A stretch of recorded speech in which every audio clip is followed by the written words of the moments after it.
Brian's not here tonight. I'm it. That's right.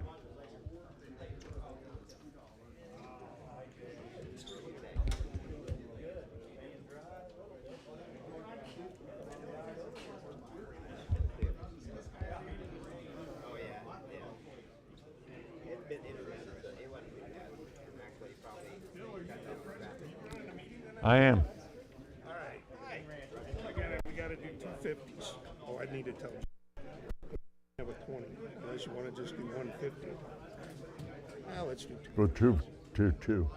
All right, I'll tell them. Hey, Tim Turner, we're doing 250. Woodcraft.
We are. No, will you be talking?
Get started. Everybody find a seat.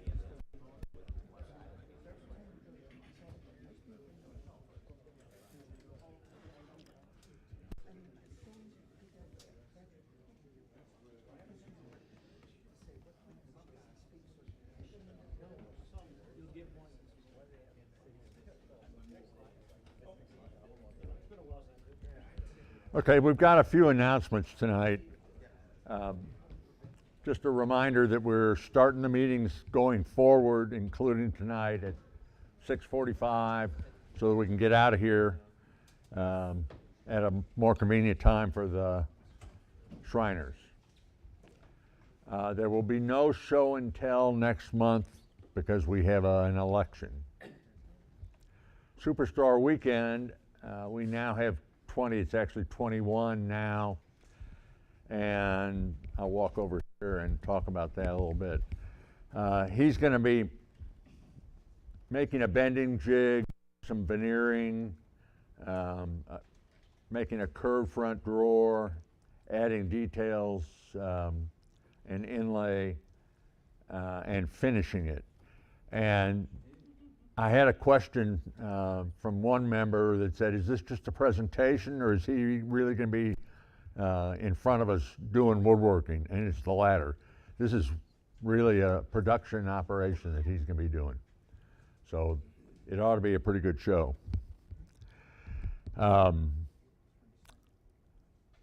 There is going to be one membership raffled off tonight.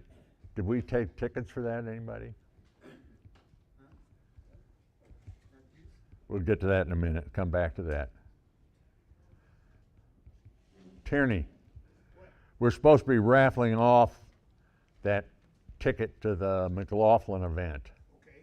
And are we going to draw a third ticket? I guess we'll draw a third ticket Yeah, I think. for that.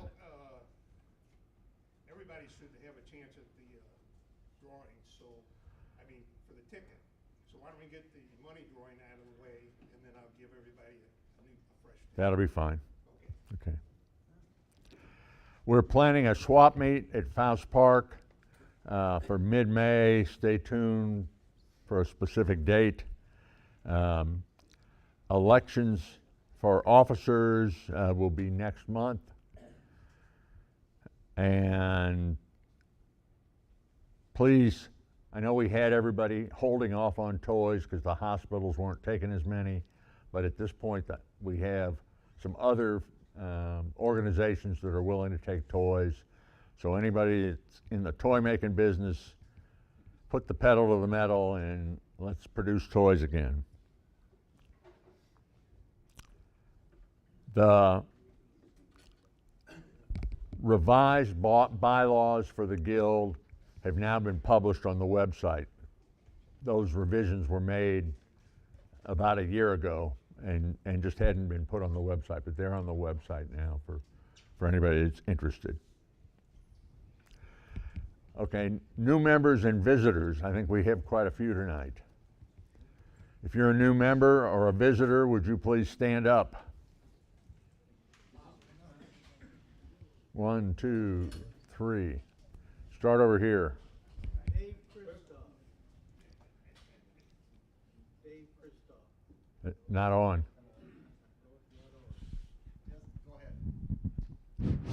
Dave Christoph. What kind of woodworking do you do, Dave? I'm a scroller. If I do scroll saw work, if you'd like to see some of it, I have it on my phone. I can show you, but that's what I do. Well, what we want you to do is bring some to show and tell in a couple months. There we You're go. on. Okay. Fair enough. Keith Cruson, part of West County Woodcarvers, just here to see how things work. Wood carving and a little bit of small furniture. I'm Larry Keller, president of the West County Woodcarvers. Keith is also our treasurer, and we're here to support Glen and Steve Botkin. They're here demonstrating or talking about wood carving tonight. So I'm also a member of the Belleville Midwest Woodcarvers. So, and at one time I did belong to the St. Charles Woodcarvers. So us woodcarvers get around. So do their tools after they leave this earth, but thank you.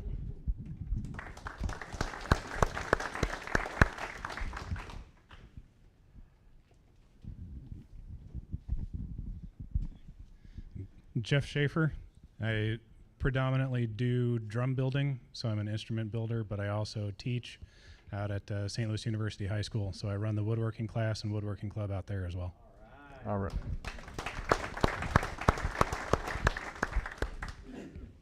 Anybody else?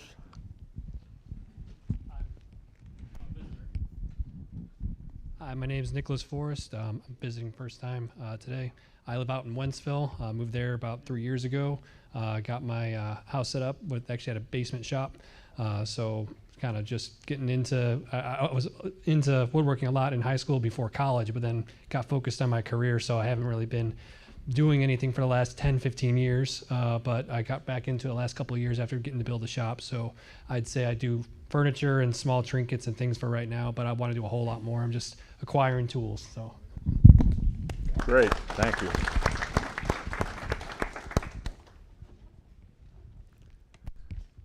Oh, Doug, oh, we got one more? No, I think we're ready to move. Upcoming classes. There are shorty classes coming up for the router table, the edge sander, and the disc sander. That's all one class on the 25th. There is a sharpening class on April 1st, and a salt and pepper shaker turning class on the 15th. There's a bowl turning class that didn't get printed right. Hopefully the bowl will turn out better than that. There's a shorty class coming up on the drill press, and all the shorty classes start at 8 a.m. in the morning. That happens before open shop, and it's a monitor who's going to work the 9 a.m. shift. Oh, where do I want to stand for this? On the first and third Fridays, including tomorrow, the Christmas toy build group will meet from 10 to 2. 2 weeks ago, we cut up a bunch of pipe organ pipes that varied in size to about my size or taller, and some smaller ones. And they all looked like they were really made out of good wood.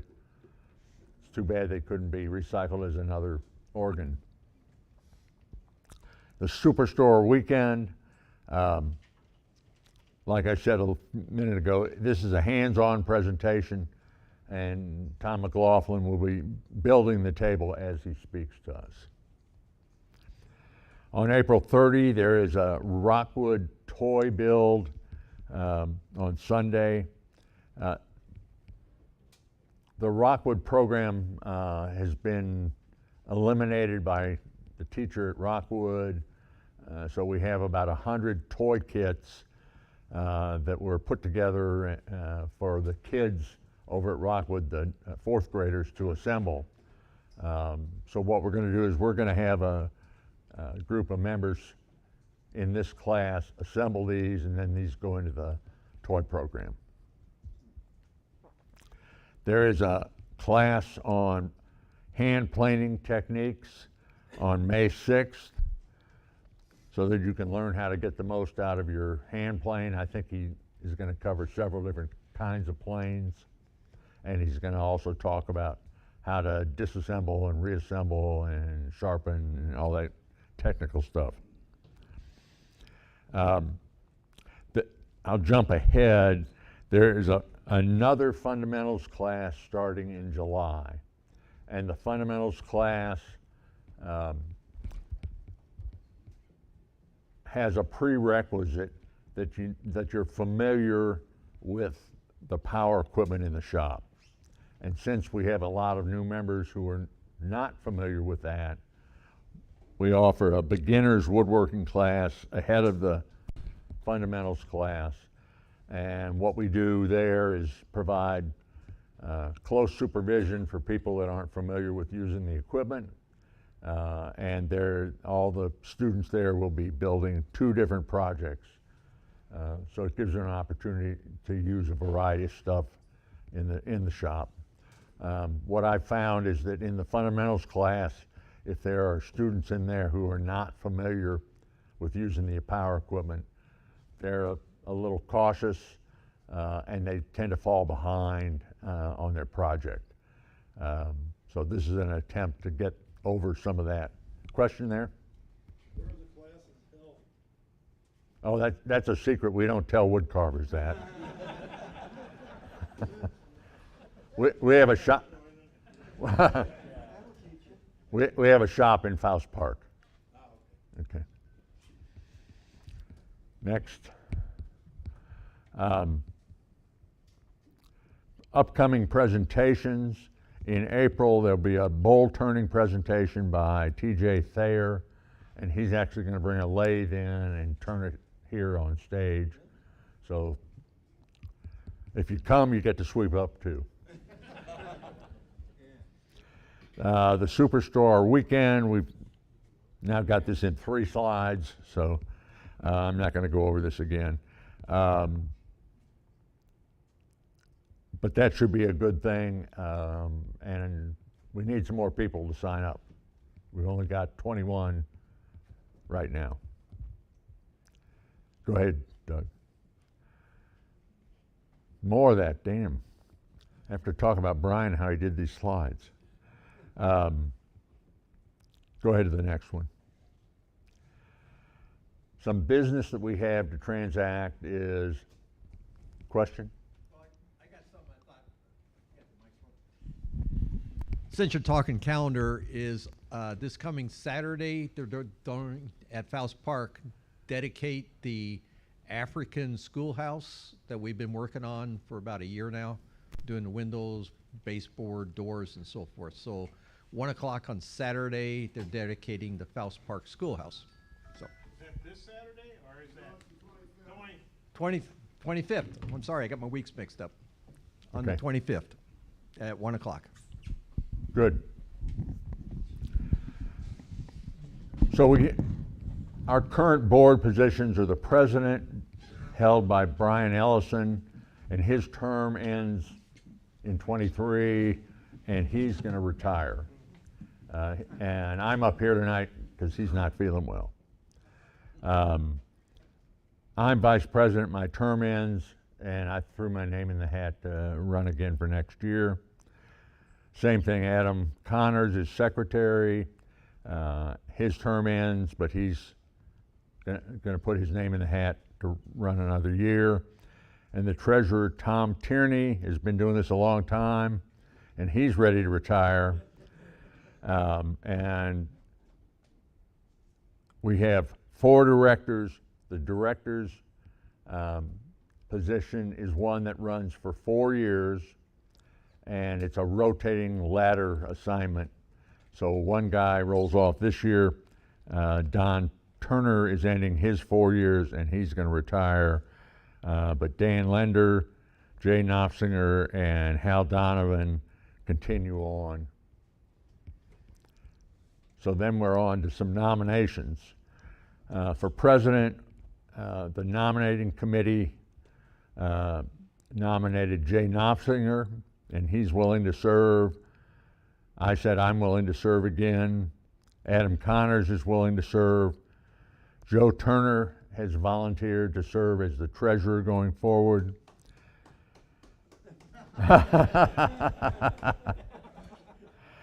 And to fill the vacancy on the director's position, the nominating committee is nominating Jason Sankovich. I don't know if Jason's here tonight. I haven't seen him. Additional candidates will be accepted from the floor either tonight, if you want to nominate somebody, but we would ask that before you nominate somebody, you talk to them and verify that they're willing to serve. And also, we will be accepting additional nominations next month when we have the election. Questions on that? Don't everybody speak at once. Go on. Let's do a drawing.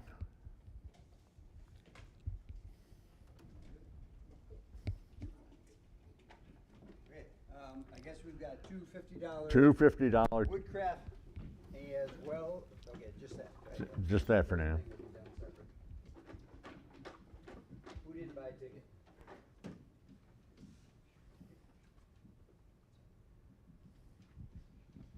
Okay, 777-348.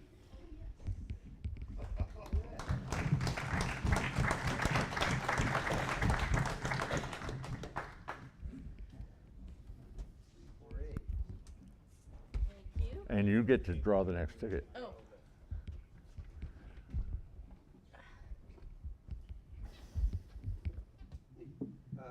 Last 3 digits, 229. You're there.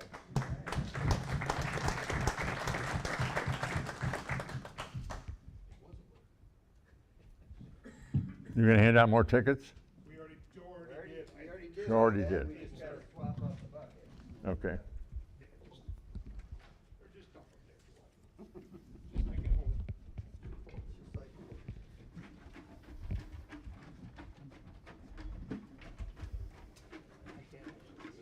forgot to give you a ticket. Well, I already signed up. What the heck? Whoa, Just one. just one. And the winner is 297. Lender? For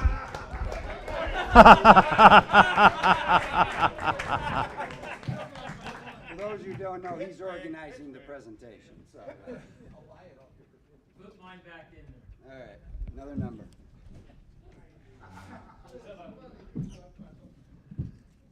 $304. 304? Somebody's got to have it.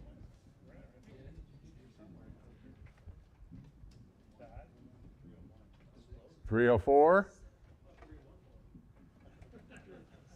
Where'd you go after this table? We're everything but. What's your number? 07. 07. 01. 01. Wait, did we find it? Hey!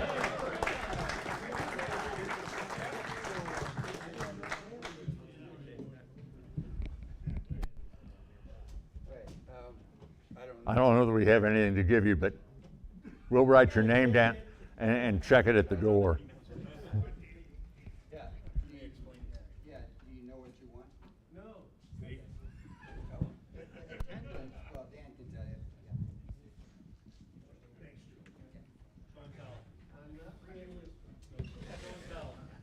you. Okay. Let's do show and tell then. Who signed up for that? Do we have a list? Do we have a microphone for them?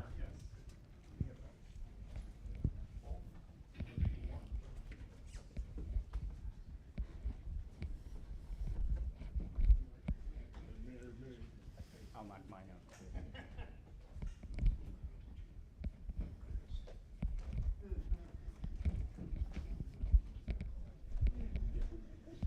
We on? Am I looking good? I'm Wayne Humphrey, and I'm Thank you heading for up the putting your Christmas name toy in the hat. build. As Bill said, For the director. Salvation Army's looking for a bunch of toys this year, and I'm sure they can easily absorb anything that we can possibly build. It's a big organization. And I just wanted to show you some of the little things that we're going to be building and give you an idea of what you can be doing at home. Doesn't require a lot of finesse, doesn't require a lot of materials for the most part. Here's a 2x4 boat. Just cut them out, stack them up. You don't need to paint them. We can paint them or we can supply them unpainted. We got some little animals for kids to play with. We can put a string on the front of them, turn them into a pull toy, like the little rabbit right here. That's something easy to build. We can supply you with the wheels. And kids like little boxes, so there's some nice little boxes up here, some nice big boxes, but this is just simply a piece of hardwood that's been cut out, a Forstner bit, put a piece of exotic wood on the top, used an axle peg for a hinge, and kids like that because they can put their secret stuff in there and hide it from mom and their little sister type thing. So lots of different options you can do with toys. If you need some ideas, whatever, see me. And we're building toys out at Faust Park every first and third Friday of the month from 10 to 2. So come on out if you got some time.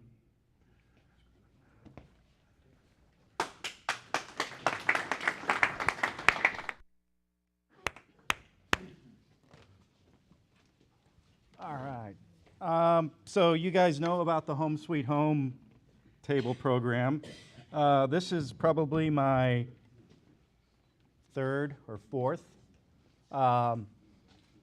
Every time it gets a little bit easier, a little bit easier, a little bit easier. And so this one is just a pretty basic table, crisscross legs. I use the figure 8 fasteners underneath to fasten to the top. That's a really handy little way of doing things. It really compensates when your legs aren't quite square or flat and the table rocks on top. Those figure 8s just solve that problem for you.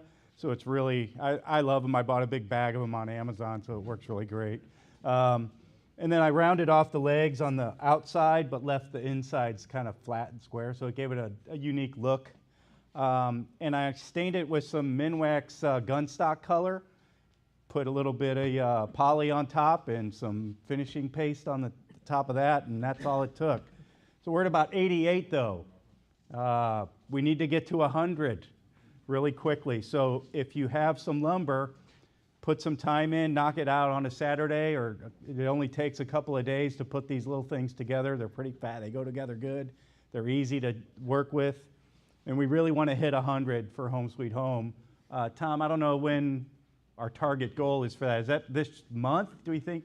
By the end of the month, yes. End of the month, so we're really close. Beginning of the Yeah, so we want to hit 100 for that year anniversary. That's the big deal. So big push. If anybody's got some white oak from Home Sweet Home laying in their stock, ready, waiting for that project, and if you need that divine intervention, let me just make that call to action for you and make a table. Let's hit 100 by the end of the month, okay?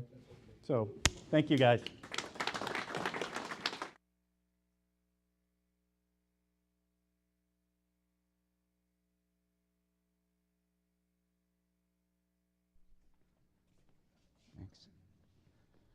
Hi, I brought these two boxes in.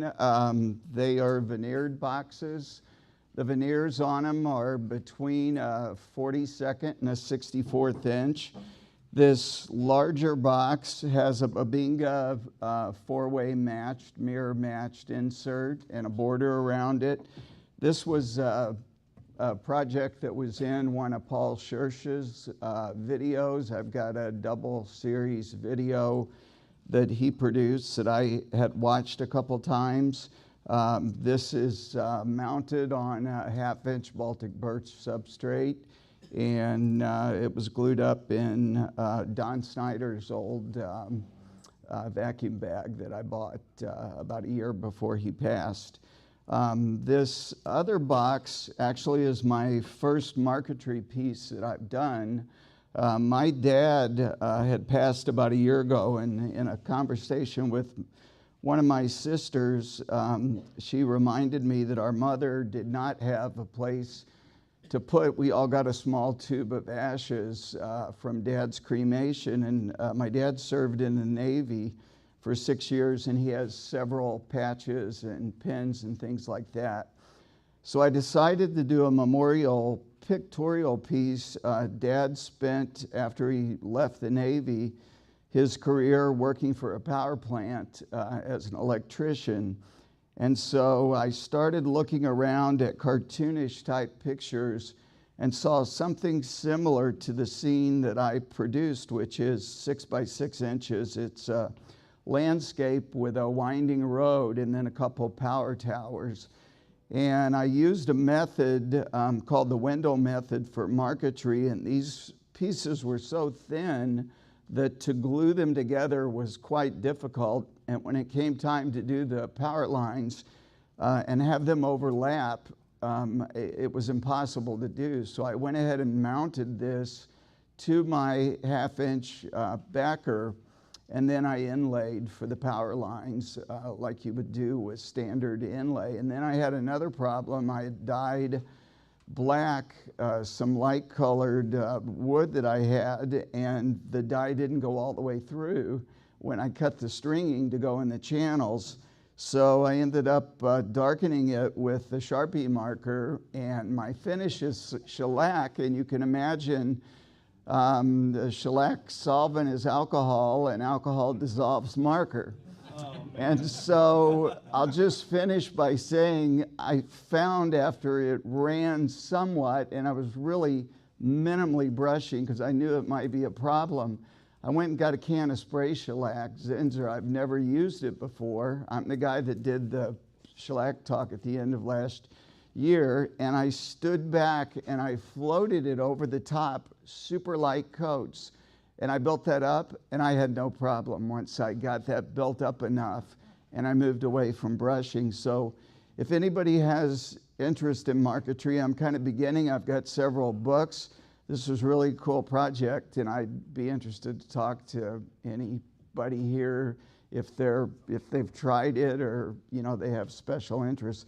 And last thing real quick, I'm doing the bowl class the 26th. There's 3 people signed up. We usually do 4, so I believe there's 1 spot if anybody wants to do it. Usually I've done that a few times already. It's fun, and I'd like to, you know, us to have 4 people, so think about that. Thank you.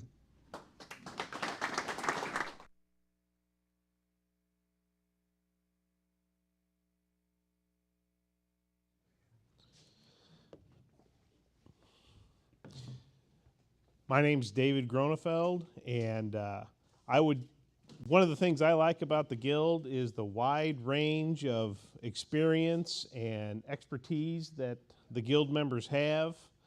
I've taken several classes through the Guild. I took the fundamentals class with Wayne Watson, and I made a tool tote and a tool chest. I've taken a turning class with Brad with the bowl turning. And it sounds like Brad may be also doing a marquetry class sometime in the future as well. But the expertise is something I really enjoy. I like working with Dan Coleman, who knows everything about the machinery and is an excellent resource for that. I've taken a couple other classes too, but they're slipping my mind. A hand plane class I took. As well. And, I took a class with John, who's got some projects up here with doing the epoxy. So all those things were really important, or really enjoyable for me. And the latest class I took was Jay's class making the shaker boxes. So I would encourage everyone to take the classes.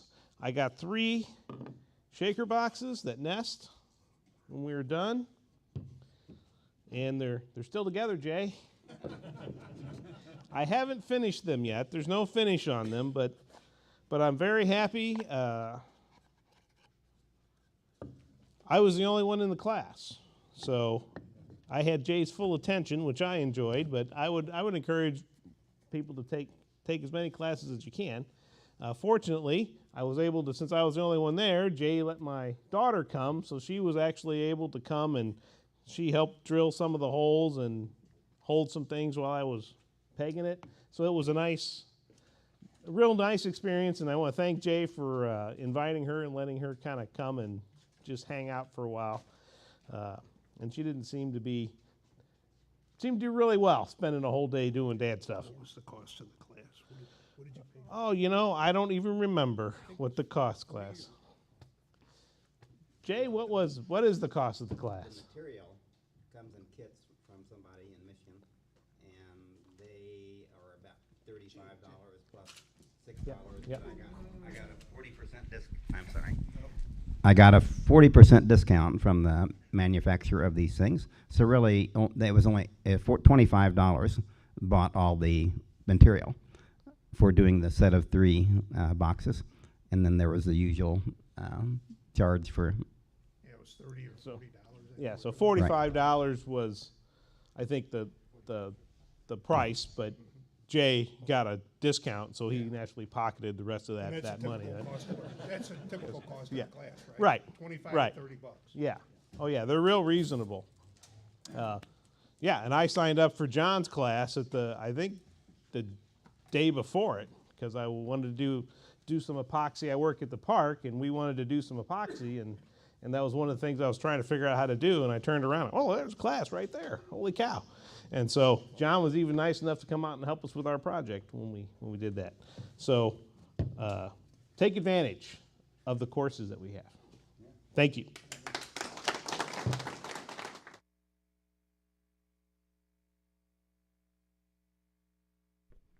Hello, I'm Dan Linder, and I'm making a mission-style bed for my wife. And so after I designed it, I thought it'd be appropriate to build a prototype, at least of 1 leg.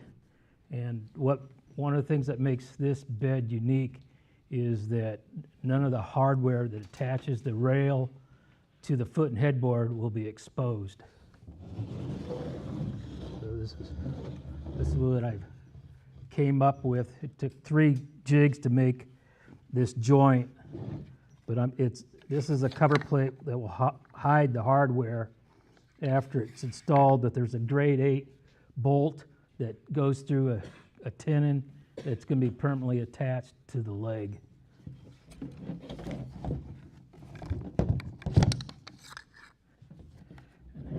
Here is a concentric double mortise that goes into the leg, in which this the rail goes into a tenon. It'll have a captured, this is a weld nut that'll capture on that. That'll take this bolt that's behind this cover plate, and then I've used dovetailed the slats that hold the box spring and the mattress up. I'm going to have a number of slats, and those will be dovetailed into the rail also. And then, bear with me.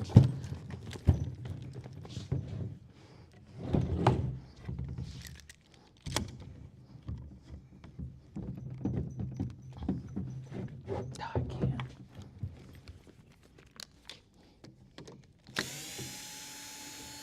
I will not use screws in the production. I'm going to use hidden dowels. Dowels will help me for alignment.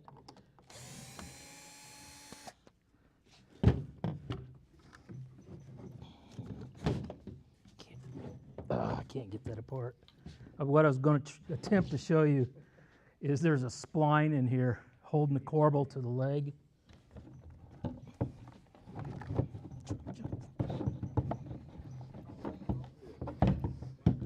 So here I have 2 tenons going into the leg, and I chose to put this spindle strip. I can make these in pairs so they'll match the upper and the lower.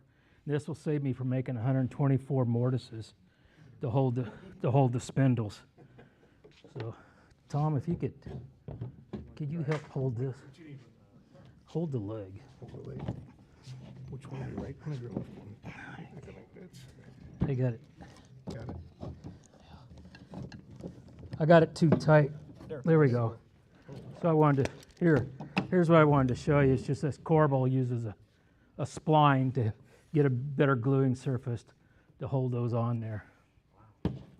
Anyway, so there's a number of pieces, but thank you.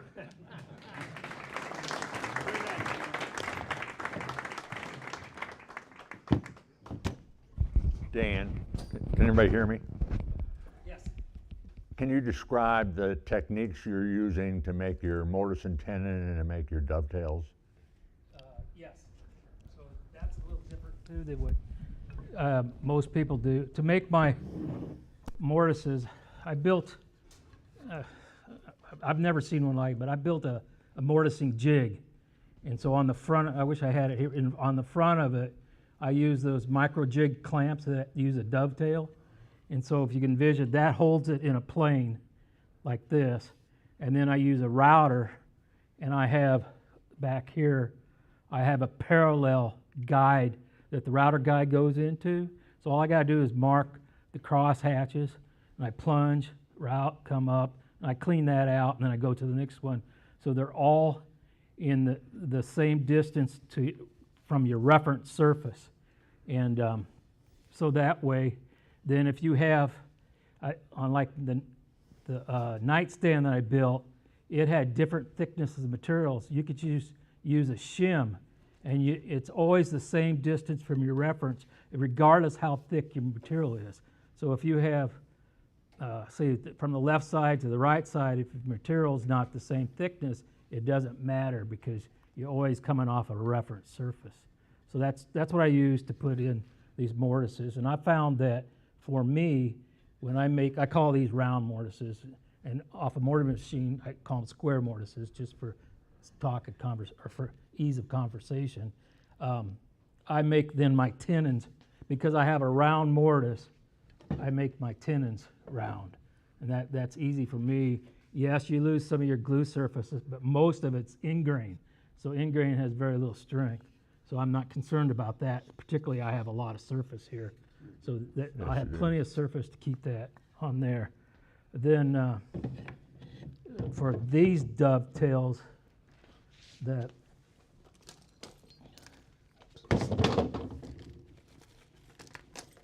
talking about just this dovetail?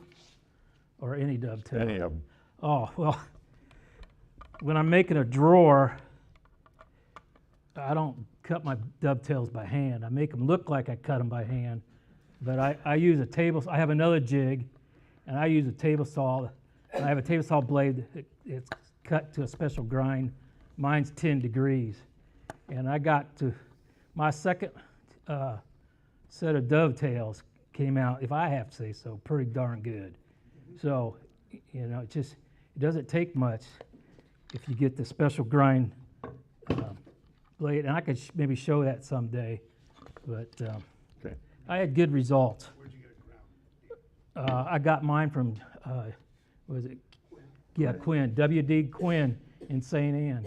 And a little story on that. So Forstner sells special grind blades, dovetail blades. They wanted $185 in 6 months. Quinn wanted $119 in 3 days. So that's a big difference. But this dovetail is just cut with the table saw to go into this socket here. And that is cut using a flush cut router bit. So, thank you. What wood are you using? How are you going to finish it? Okay, this is prototype. It's just poplar, so this won't get finished. So you know, poplar. Poplar is a very stable wood. It's probably your. It's the cheapest hardwood that you can have. So I only use poplar or more like. I don't use pine is what I'm trying to say when I build anything. I use poplar because it's stable and it just machines beautiful. But I'm making the bed out of white oak, quarter sawed white oak. And but if you don't see me again, you know I created expensive scrap. Thank you.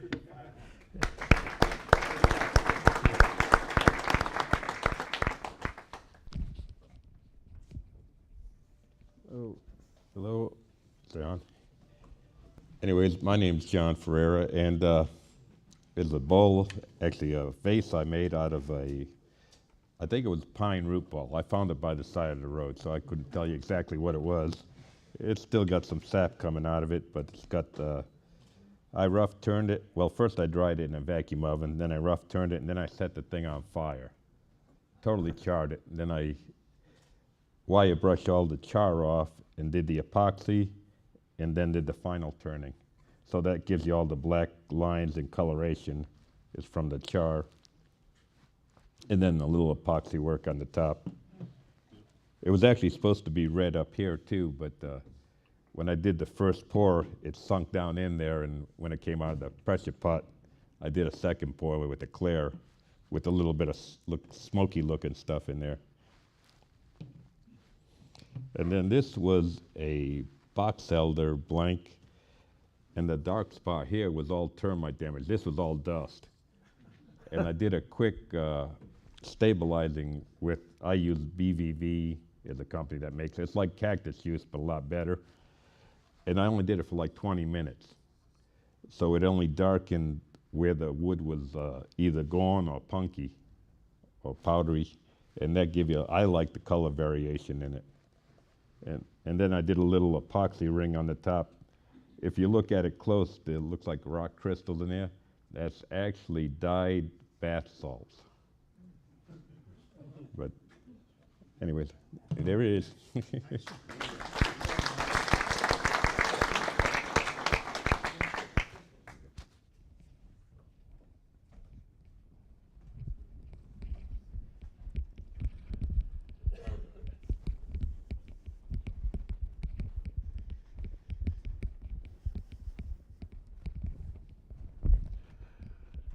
Oh, life is full of potholes. The gentleman who won the ticket to the McLaughlin event can't go that day. Oh. So we're going to do another drawing, and I want everybody to raise their hand who is available and wants to go. And doesn't have a ticket yet. And doesn't have a ticket yet, right. Well, I'll come up to you. Can I just buy it? April 22. April what? April 22nd. It's a Saturday. Okay, so whoever wants a ticket from me, raise your hand.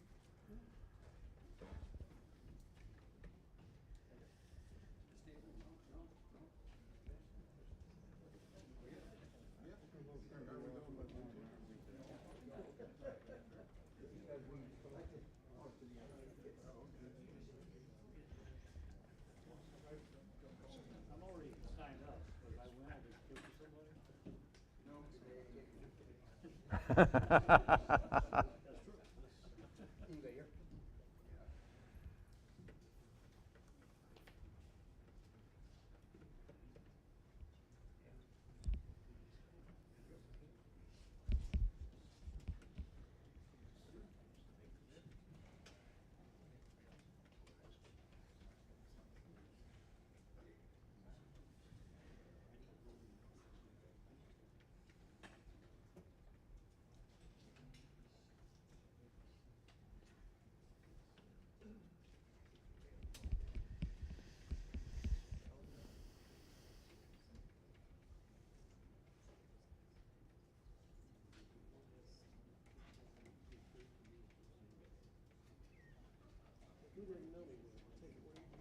Anyone else?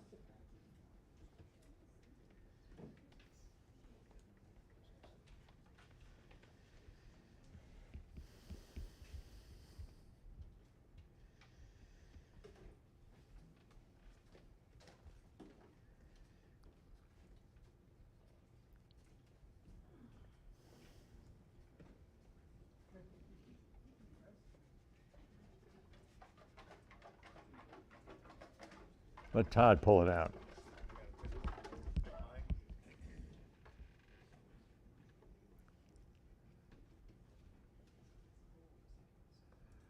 And the winner, 362.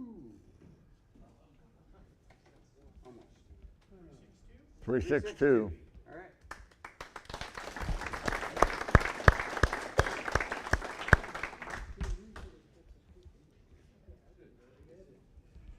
Raise your hand so Dan can find you. All right. Thank you, gentlemen. So the next is our presentation. Come up. Did you get a mic? Yes. Good. The stage is all yours. Thank you. And I will retreat without falling. Thank you for having us here and inviting us and letting us come and talk with you and be at your meeting and hopefully try to tell you a little bit about our wood carving and what we do and the organization and everything. So this is St. Charles Area Wood Carvers, and I'm Glen Miller, and Steve is here with me, and let's see if I can make this work.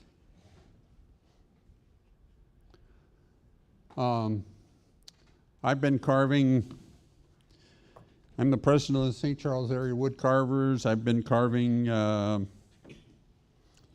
26 or plus years. These are some of my carvings on display, and then I have some of them with me tonight. What got me started was was at Silver Dollar City and saw a pair of praying hands, and I thought it was just beautiful. And from that, my wife said, if I buy you a beginning kit and a book and stuff, would you do that? And that got me started, and over the years, I got more into it, and then she became a carver as well, and we did this together. And if you look on my shirt here, this is the Houston Area Wood Carvers. I was 20 years down there with the Houston Area Wood Carvers, the Galveston County Wood Carvers, and the Texas Wood Carving Guild. And then I came back here to the club that I had started in the late 90s. So that's moved back and came back to the St. Charles Area Wood Carvers Club, and then later became the president. And Steve is the secretary and webmaster. Now, this is Steve Botkin is really his alias.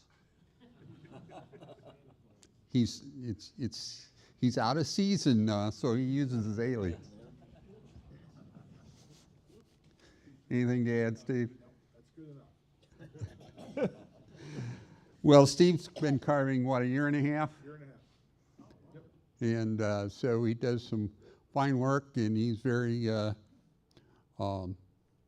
active in the club, obviously, and takes a lot of classes and stuff that we'll talk about, and part of it. And with us tonight is his wife, Valerie, who is also part of the club. And as a club, we have a charity that we do each year, and we raffle off tickets for it. And she is in charge of that this year, and we're making a gnome village.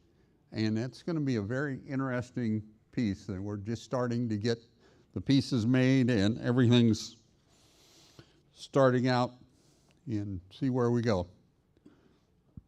We're excited this year that we've changed our location. We now meet in the Weldon Springs Interpretive Center,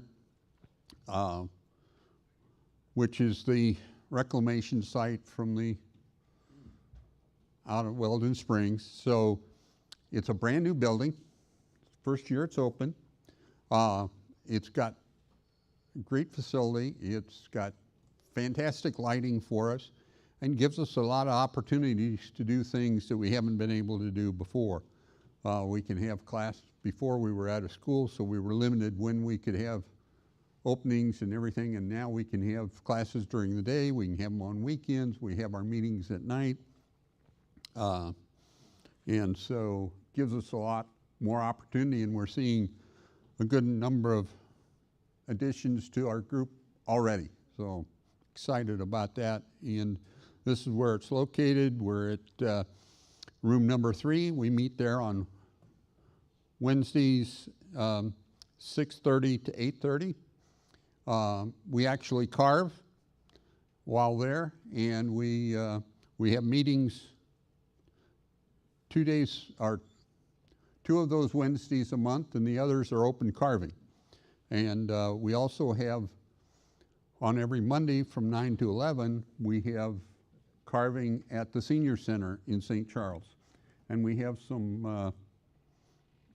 of our cards over here that will tell you our times and locations and all of that information, and website, right?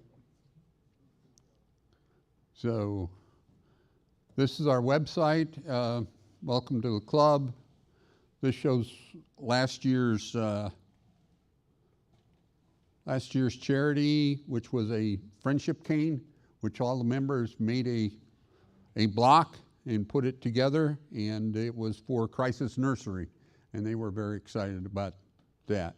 In here we also tell a little bit about our club. We have things where all of our members can put their projects, and we have under each member, and we have club projects and monthly projects and all of those things which we show and display on there.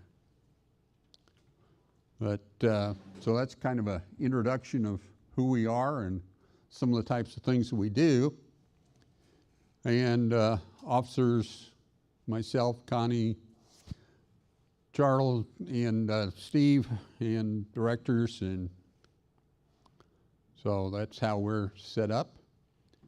So what we're going to talk about tonight, this is a kind of a special handout from Wood Carving Illustrated, one of the magazines for wood carving, and it kind of talks about the things that we're going to cover tonight. Got a lot of things to cover because I want to try to hopefully introduce you to some things that maybe you didn't think about as part of wood carving, something different or something interesting or something that you say, how can I do that with, how can I put that into what I want to do. So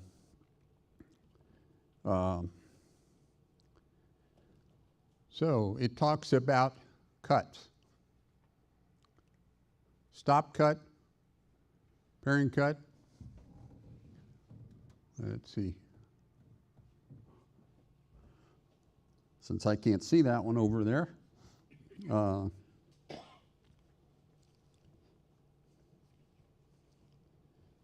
Well, yeah, push cut and V cut. Carving tools we'll talk more about, and we'll talk more about the cuts. All types of carving tools. Power carving, we're going to kind of limit our discussion on that. We're going to keep it pretty much to hand carving tonight. I've got a power carver up here, and I've got one little example of some power carving, but that's not going to be our main topic tonight. We want to talk about some sharpening. We want to talk about keeping the sharp and the types of wood and everything, including some of the things that are unusual and you might not think of as carving, but pyrography. Everybody know what pyrography is? Wood burning. And we use it for sometimes as part of the making the piece that we're doing, and sometimes by itself. So, safety first. Gloves. At the club and everything, we always wear a glove on the holding hand, and this one happens to be Kevlar. There's all kinds of gloves, there's all types of things, and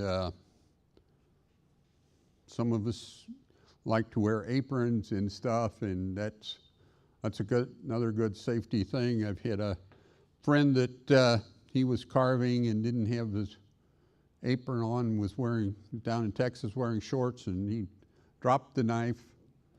Fortunately, didn't try to catch it, but it did get his leg. He had to have stitches, so he went to the hospital, and when he got there, they called the police because it was a knife wound.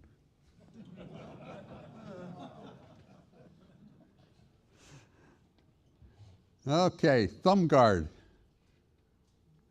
I make my own out of some safety tape, but there's also leather tapes, or leather guards and everything. Those leather thumb guards and finger guards are much the same as you'll find in a quilting store for hand sewing. So, and that's the safety tape that I use to make my own thumbs. And then sometimes, Steve, let's see, you got tape around your glove, Steve? Oh yeah, oh yeah. Steve always cuts through his glove, so he has to tape it. I'm notorious for cutting through and slicing through my gloves, so got to have my tape. Okay, so first aid, you got to have your first aid kit. And here's what's in mine. Band-Aids, of course, pepper, and super glue. You say, pepper? Helps with coagulation. If you're doing power carving, you need a air filter. You don't need to be breathing all that. In most places that if you go to instructions or a group where you're doing power carving, they require this. And the other thing, you need cell phone, just to call 911 just in case.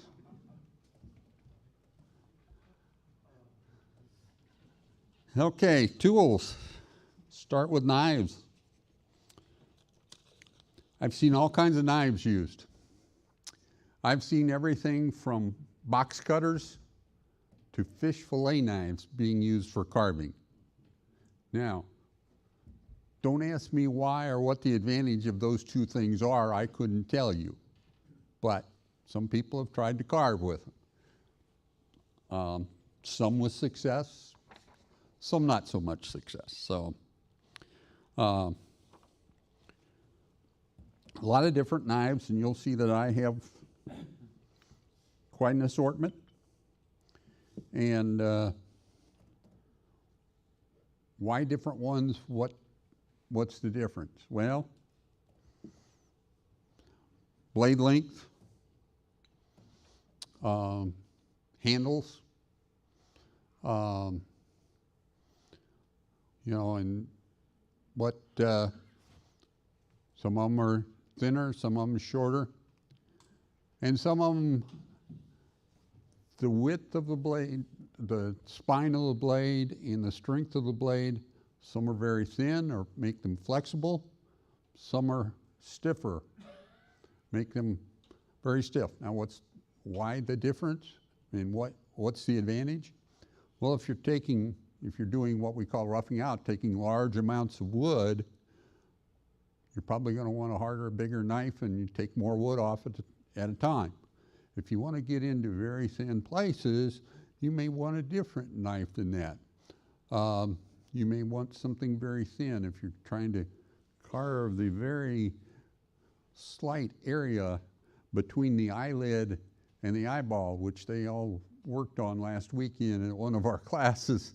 And so you're probably not going to do that with your biggest knife unless you have to. So it's just those types of things, right tool. But one of the interesting things is they kind of divide knives up into two groups, rough out and detail.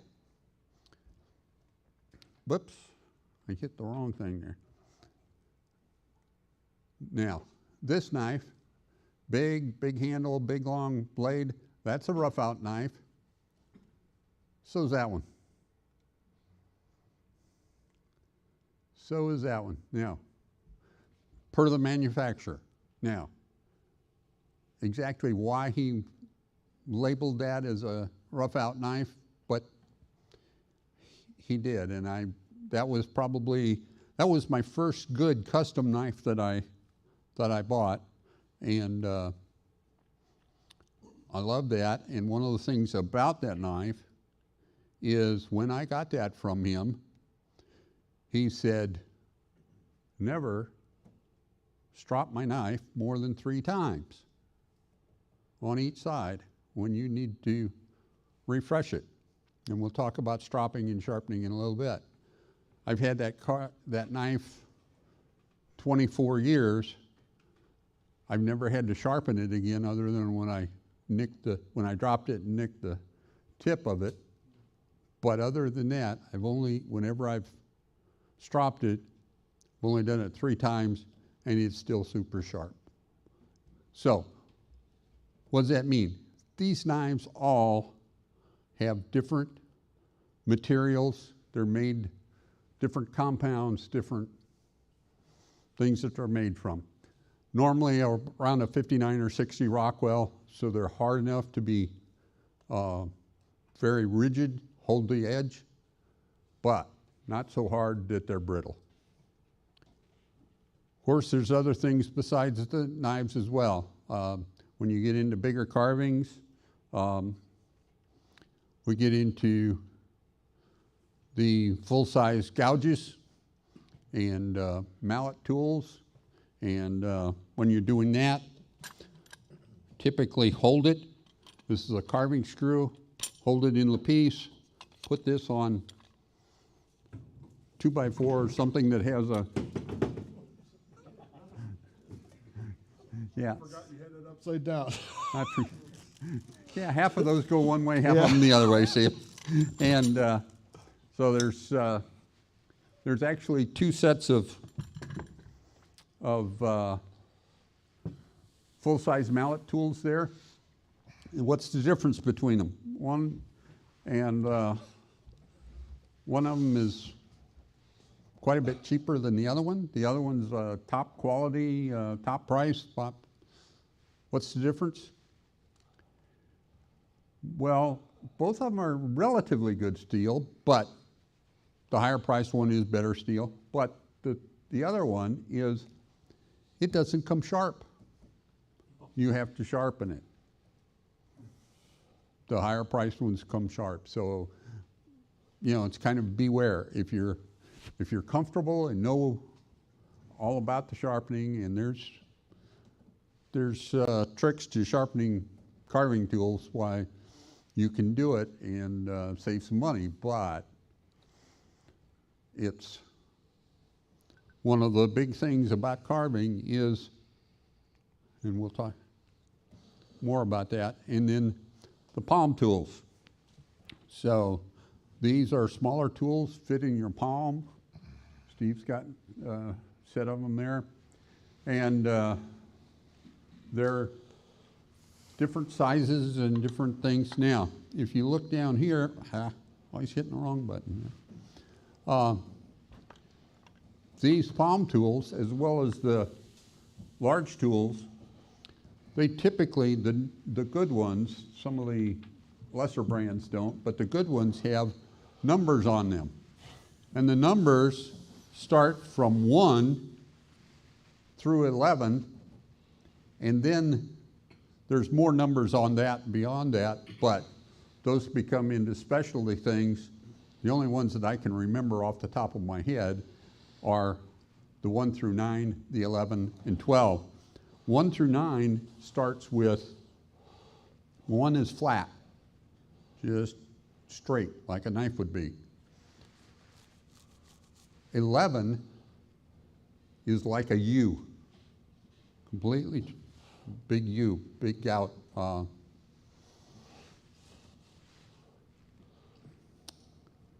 then we have a V tool, which is 12. And so you have these, that's one number on them, and then sometimes they have a second number, sometimes they don't, and that's the millimeters of how wide it is. So how wide you want to, from 1 millimeter up to big, 25, 50 millimeters. So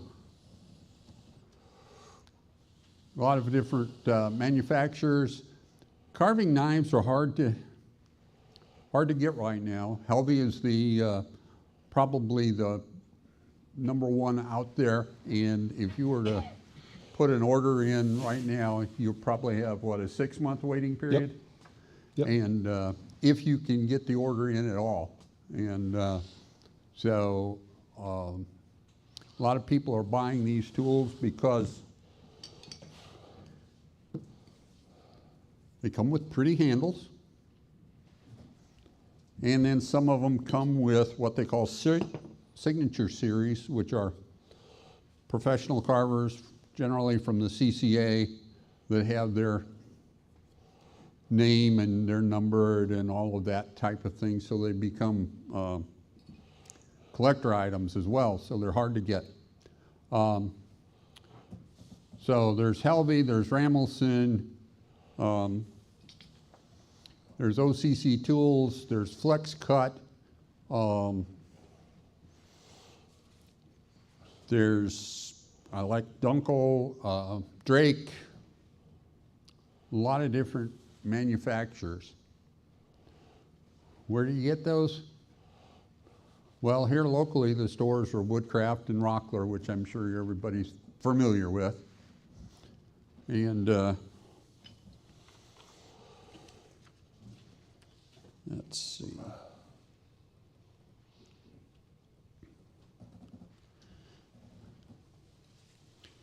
Now, what's the difference between all these tools, of the palm tool, the hand tools, the knives? Well, it's what works for you. A lot of times you're having to order things off of the internet right now, but if that tool doesn't fit your hand, then you're not going to be comfortable carving with it, and you're not going to enjoy the experience. So a lot of different things with that. One of the things that I did not put up on that is chip knives for chip carving. Very short blades, but got an angle to them, and because of the way you hold that for the chip carving. And one of the interesting things about a chip carving knife, it's ambidextrous. There's a notch on each side, so whether you're right-handed or left-handed, you can, it's set up for the same knife.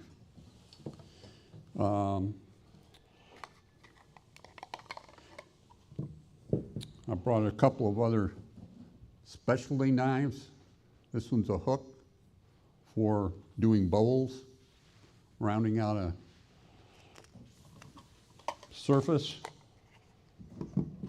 And then you guys probably have a lot of bench knives that you just use for general things, but that's a big bench knife for making some big things. So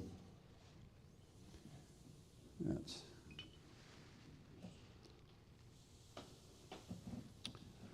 but the number one thing about knives, and particularly with carving, is you want them sharp. Not just sharp, what's called by some people scary sharp. And this is, we're just going to cover a couple of different methods of carve. This was developed by one of the top chip carvers in the country, but it'll work for almost anything. And it's basically just wet dry sandpaper on a flat board, but it's the process that they use. And they start with their lowest grit, which is 1200, then they go up to 1800, then to 4500, and finish with 8000. So we go up very fine. But to do this, you take the knife and you go nine passes on the one side, turn it over, 9 passes on the other side. Turn it back over, 8 passes.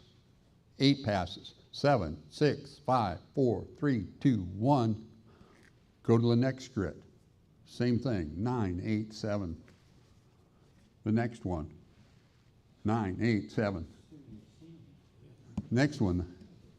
A little time consuming, but scary sharp.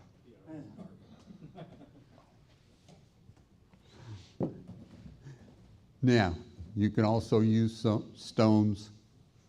I'm sure everybody's familiar with Arkansas stones and stuff, and we've got some examples over there. And then here's a picture of my Burke sharpening system. It's a small portable. Steve's getting a bigger one that's on its way. So I got it. Got it last couple of weeks ago. Okay. So the thing about these Burke sharpeners is they're belted and geared down so they don't turn as fast as a motor would or turn as fast as your normal grinder would, so that you don't build up the friction, build up everything. And on it, I have 2 different grits of sandpaper that I use when I really have something terribly wrong with the knife or gouge, and I have to reshape it, rework it. Most of the time, if I'm careful with them, all I have to use is the leather, which is what we call a strop, has a compound on it. There are many different types of compounds, and some people could argue that this one's better than that one, but to me, as long as you use one on it and you use it regularly, I don't care which compound you use. So, and then, whoops, and then it has a buffing wheel to just kind of take the little edges off and clean up the pieces and everything, just to kind of keep it sharp. And here's our hand strops. And we say strop every 20 to 30 minutes. Keep it sharp, keep it going, because you don't want a knife that's not sharp isn't safe, and you're not going to enjoy the process, and you're not going to be able to get the wood out that you want to. And this little one here in the middle, this is for, you got the micro gouges there, Steve? Yep. These are for little bitty gouges, and so they're pretty hard to, they're so small it's hard to do much with, but when you've got something like here that has the ridges and the V's and that you can go in and out of. So, yeah. We're going to get down to wood. Well, one last kind of statement on the knives and everything. A friend of mine said, somebody asked him, what's the your favorite knife? And he said, the one in my hand. And online and if you see YouTubes, if you see pictures of some of these things are on any of the websites or Facebook or anything, they'll be always what's the knife that I should buy? Well, what are you going to do with it? You've got to determine what it's going to be used for before you can really answer that question. It's not a one-size-fits-all. Most common wood, well, again, you can probably carve about any wood if it's got something strong enough and big enough and everything. Most of what we do is use basswood. Most of the carving is basswood because it's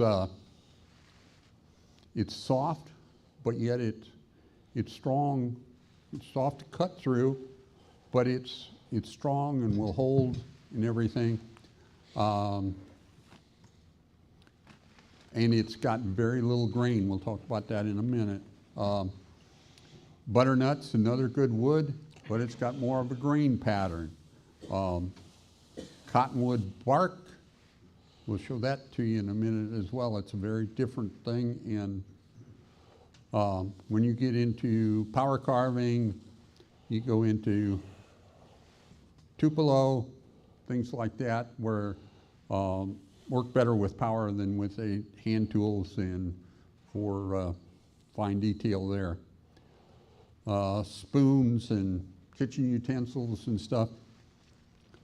Fruit woods, apple, cherry, pecan, generally done green, not dried out. Basswood, why do we use basswood? Because it holds detail, because it's small. Now, the thing is, and there's northern and southern or native basswood, and the thing is about that, and people think that I'm being a wood snob here, but I like my northern basswood because it grows slower, it's more consistent in the coloration, it's more consistent in the grain, I can get smaller details in it, and it generally carves smoother, particularly if you've got a white color to it. If you get your southern or native basswood here, more discoloration. If you look at the grains, and I've got one up here that you can look at how it grows, much thicker, wider growth rings than the northern. Does it carve? Do you make good pieces out of it? Sure you can.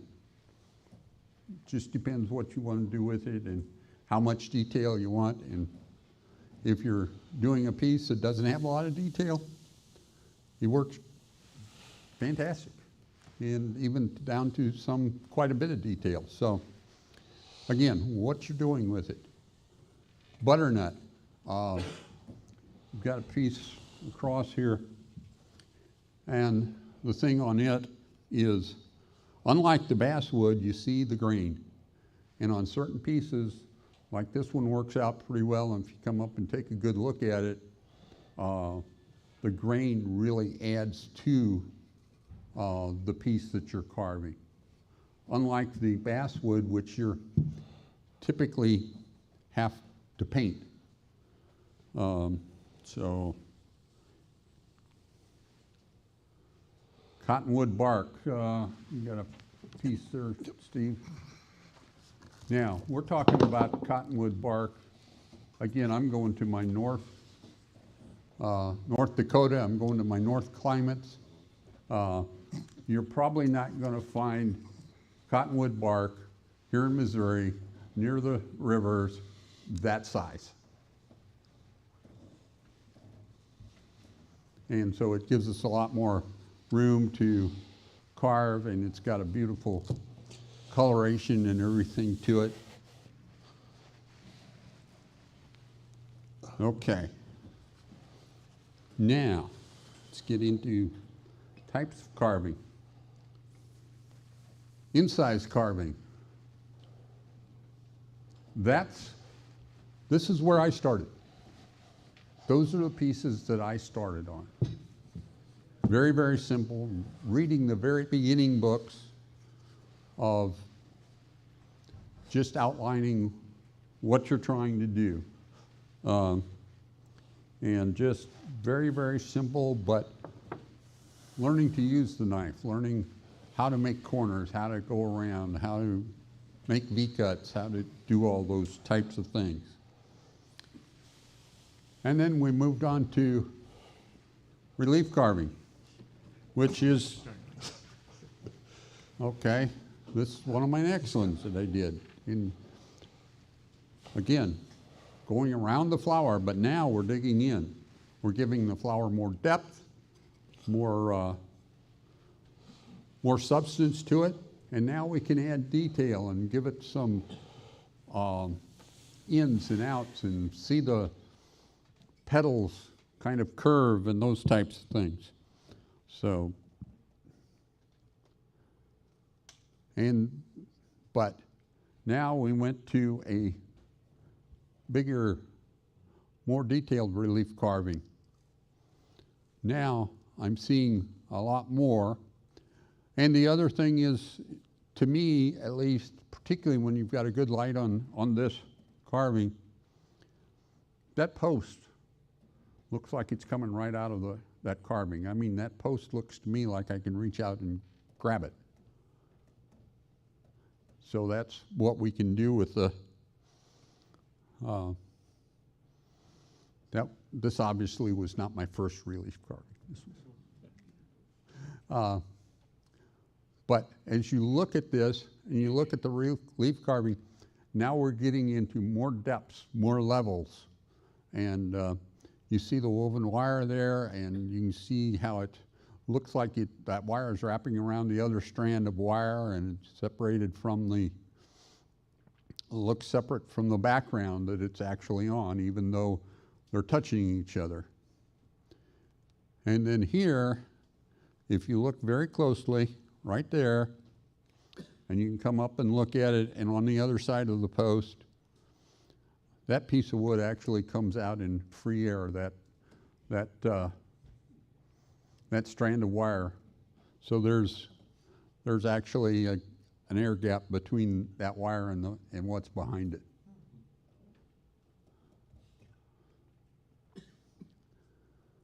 Carving in the round, and now terminology that I keep harping on everybody about is rough out and cut out. A rough out will look something like this, And what it is some carver, some professional usually, has made something like this.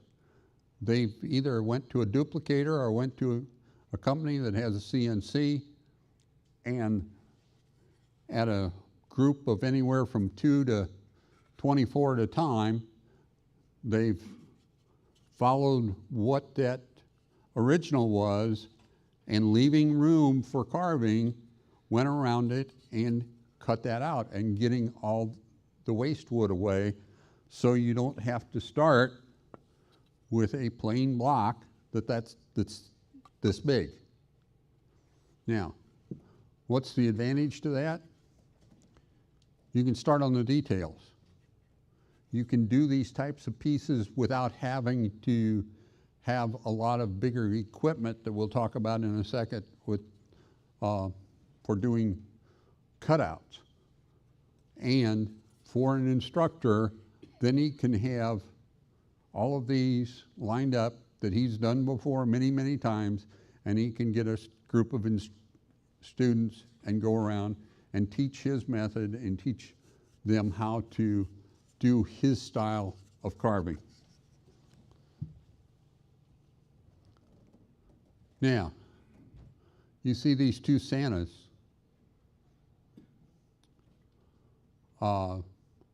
Finished everything. Can you tell which one's a rough out, which one's the cutout?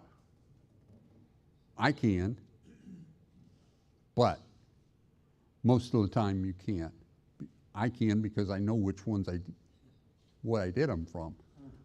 But the biggest difference of how you could tell a rough out on that particular one, at the bottom, there's some marks on it, just like would be on a where the machine was holding it,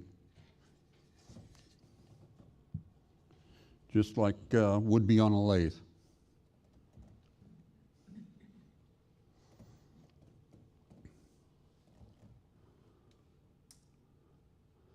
So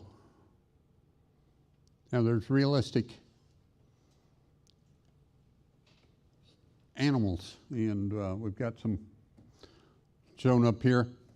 Same type of thing, but the thing about doing a realistic rather than caricature or just something that looks like it, when you do realistic, you need to make it look, you need to follow the structure of the animal, the anatomy, and all those types of things, which I did on the bison and on the horse. And this is what, this is a rough out that I started the horse from and the finished horse. And with a horse, when we do realism, on a horse and most animals, the head determines all of the rest of the length of the bones, lengths of the musculature, all of those types of things, and has to be in proportion. Realistic humans, same type of thing. I find that a young female face is the hardest thing to do because the young female face is nice and smooth and everything. Well, carving is a lot about shadows, so you can see what the carving is.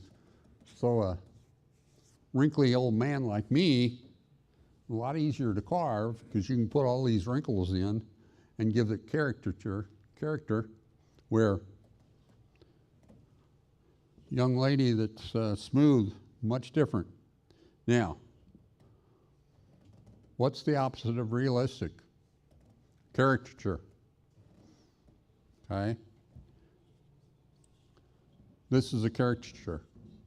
Now, what makes that caricature rather than realistic? The things are, certain features are exaggerated. Those hands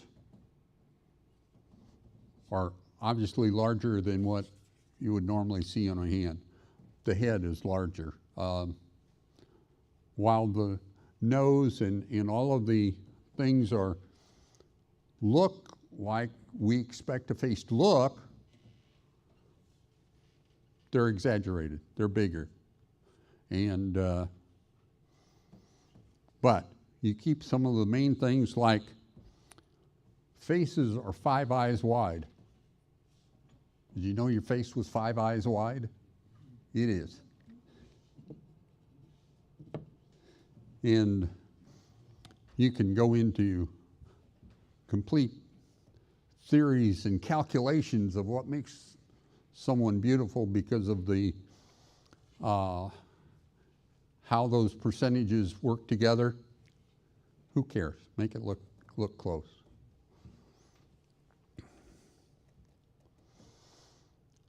We've talked about pyrography. There's all types of things. Pyrography, spoon carving.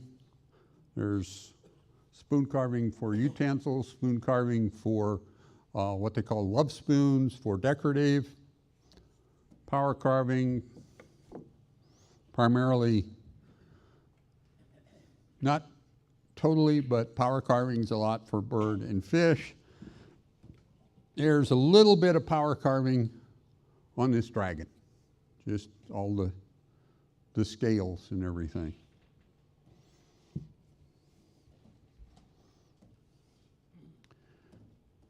Types of cuts. Stop cut is just what it says. You're going to go down into the wood so that when you come the other direction, it's going to be a stop. You're not going to split into the wood. You're not going to go further than you want to. It makes you paring cut, kind of like you're peeling an apple or something. Slicing cut is what we try to use a lot of.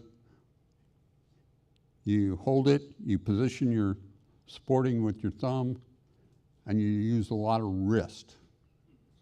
It's easier, more control, and you're going to be able to carve longer than with the push cut when you're just going straight and trying to. So,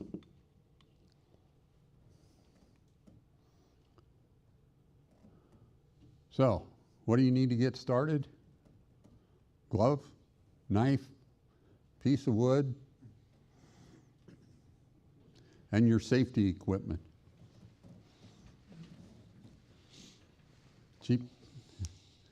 Cheapest hobby around. Now, I kind of neglected to talk too much about the cutouts. Now, cutouts, I can do similar type of thing as the rough out, but now I cut this out on a bandsaw.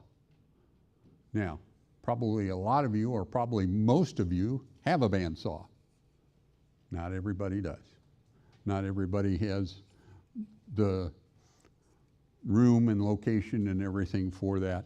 And so that's where I think, and that's where I started, is doing a lot of things that were from the rough outs, because I was limited to what I could do as far as the tools and machinery I had at the time. So I didn't have the big bandsaw, or I did have a scroll saw, but then I had to keep my pieces pretty small.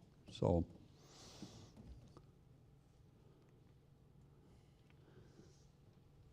finishing carvings, it's like that's a whole separate skill set into itself. A lot of, just like you have a lot of different methods for your finishings, for staining and all of those types of things, sealing, so do we for painting. Probably the typical for most of the Santas and most of these types of things are acrylics. We typically dilute them down so that make it into a wash so they're not a real strong color, and that we can blend them together. If you look at that, well, both of those, but particularly the one in Steve's right hand there, that has a lot of different colors in it if you really look. And that was a bit of a wet on wet acrylic, which is a little bit unusual. But it blends some burnt umber at the edges so that those dark areas around the fur, the hat, the different things, they're darker because they have some different colorings in there, and then they blend their way out to the reds and everything. And it's just a nice looking method. Some are just kind of straight washes.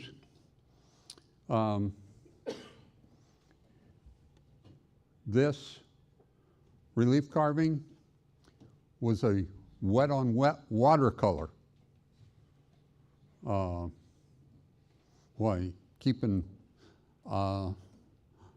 Required keeping a lot of water going, and different, had clean water, dirty water, mixed water, and a lot of things to be able to blend those colors together, but it gives it, that field looks like a field that's not just one flat color. It's got yellows in it, it's got greens in it, it's got all kinds of different things in it.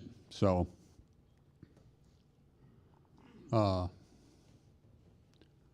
where to go for additional help? Of course, online there's all types of videos. One of the prominent ones is Doug Linker. There's several others. International Association of Woodcarvers. There's Woodcarving Academy, which I like Woodcarving Academy. It's got some of the top instructors in the country, if not in the world, instructing there. It's done by Zoom classes. Does have a higher cost to it, but there's books, there's shows.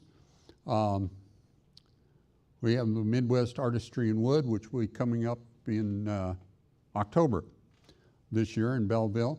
And they have, if you've seen on Channel 2, they had one segment on the show coming up, and they, from the Midwest Woodcarvers out of Belleville, they presented that segment. The St. Charles Woodcarvers Club will present the next segment that for them on Channel 2, and don't know, have a date on that yet. And then West County will present one later in the summer. And so that's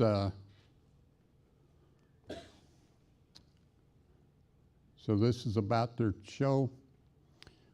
Go back to, we got two clubs represented here tonight, St. Charles Area Woodcarvers and the West County Woodcarvers.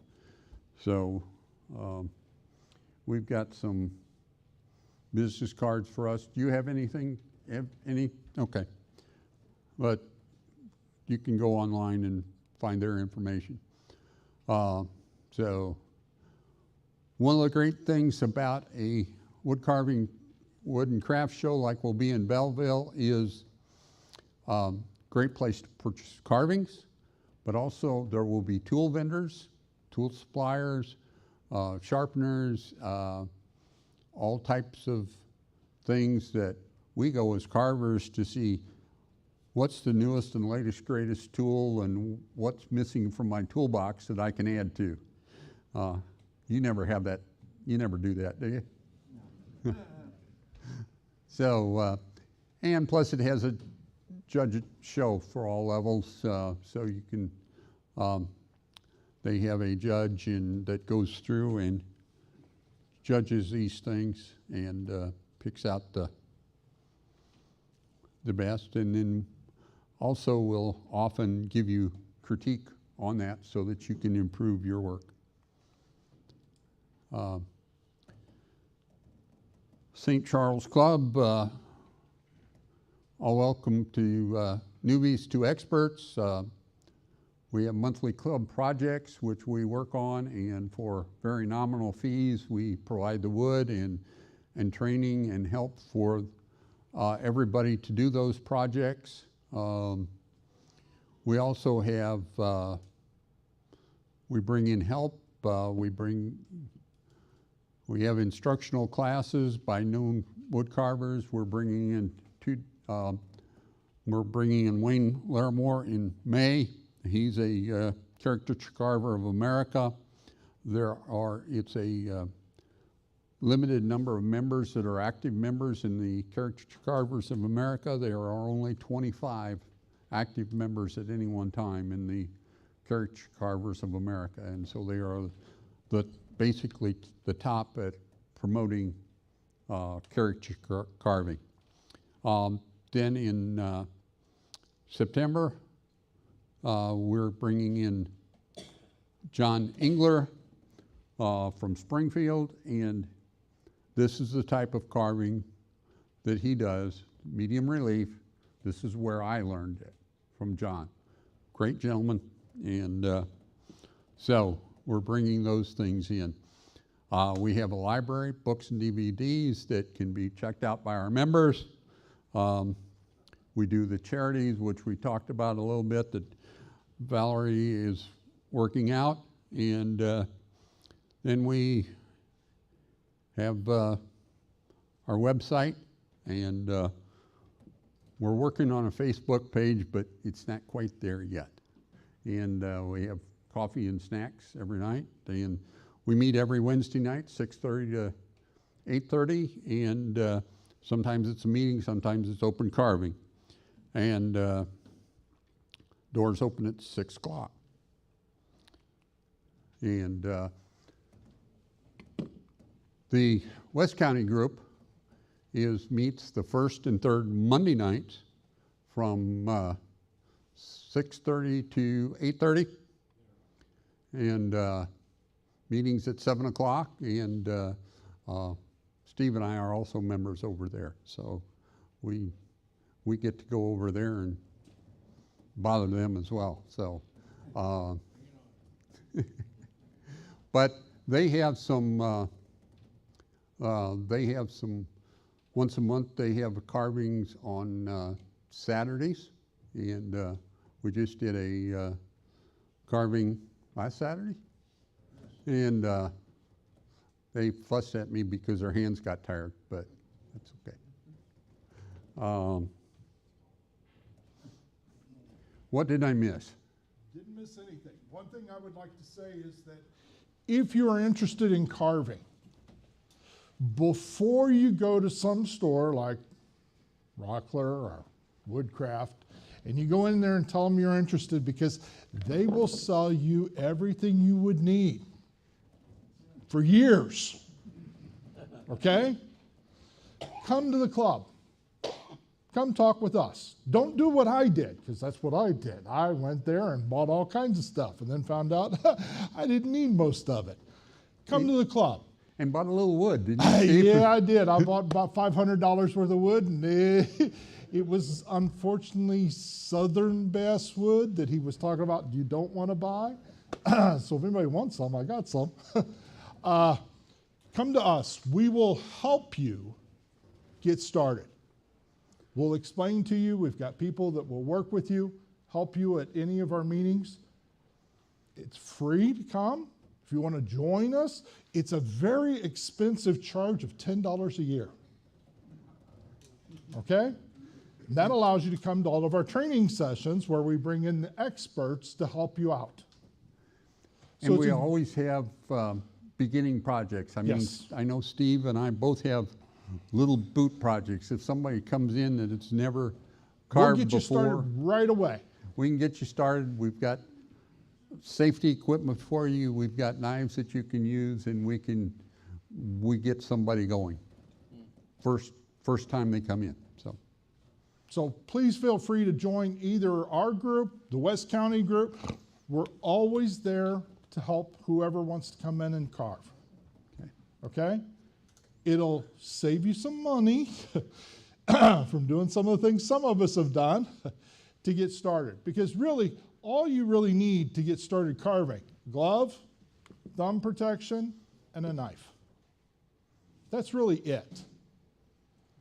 Yes, you can go crazy and you can buy all kinds of knives and all kinds of gouges and micro gouges. I did all of that. And you can spend a lot of money doing that, but it's not necessary. And glove, thumb, and a knife. That's pretty much what you have to start. Wood. You're right. But we'll provide you with some wood to start with, so you can get started. We'll even give you a little project. Okay? Okay. Questions?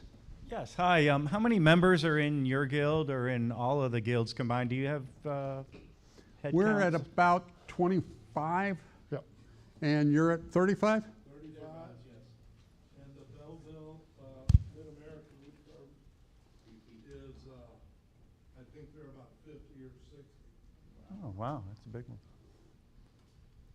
But we're really, one of the things that I'm seeing together, and Larry and I talk about this often, we're not just being separate clubs, we're working together. We're trying to, because at 25 and 35 we can do a lot, but we can do a lot more at 60. You know, when we're together we can, yeah. You know, so we can, so that's what we're trying to work together and help each other out and let everybody grow. So, got a couple of questions for you here. Is the rough out piece, what's a typical price that you would buy one of those for? I mean, as you would expect, they range anywhere from a really small piece or say a small ornament like one of your ornaments that you had there, Steve. That might be $3 or $5, and a board for like this will be 40 to 50. These will be 25 to 40, and if you go into some of the bigger stuff that you do for with the full size, those will be 40 to 60. And I've seen one that was a big mirror frame that one instructor had, and that one was like, and it had a lot of intricacy and everything, and I think it was like $120. Question was, you mentioned wet on wet painting. Yes. Can you give us a minute or two on that? Okay. The wet on wet is basically most of the time when you paint something, particularly if you're painting your house or something and you're painting two different colors, you want the one to dry before the other dries so they don't bleed across. Wet on wet, we want the opposite thing. We want them to kind of bleed in and give us some extra coloration and everything. Have you ever seen the Bob Ross painting shows? Okay? Bob Ross is oil wet on wet. And so that they blend together. So this isn't to that extreme because watercolors is going to dry fairly quick, unlike the oil colors. And the horse and the bison or oils drives me crazy because it takes me about 2 weeks to get one of those painted because it takes so long for everything to dry, and then I put multiple layers and colors on them and everything. So it's just a method of blending colors. Does that help? Larry. West County Woodcarvers show this September 16th from 10 to 4 at Salem and Baldwin United Church of Christ, next to the United Methodist Church of Christ, next to the fire station in Baldwin on Manchester Road. Also, the Mid-America Woodcarvers from Belleville, their Artistry and Wood Show is October 28th and 29th this year. So, and it's also, they've changed, the price to get in the West County show is free. The Midwest Artistry and Wood Show is $5, I think, for adults, and under a certain age, I think, is free for the kids. I'll bring out a flyer if anybody wants to look at that. I've got one with me.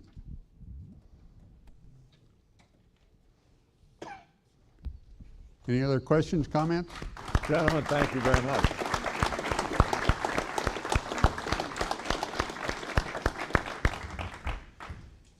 Meeting's adjourned. Come up and take a look and ask some individual questions.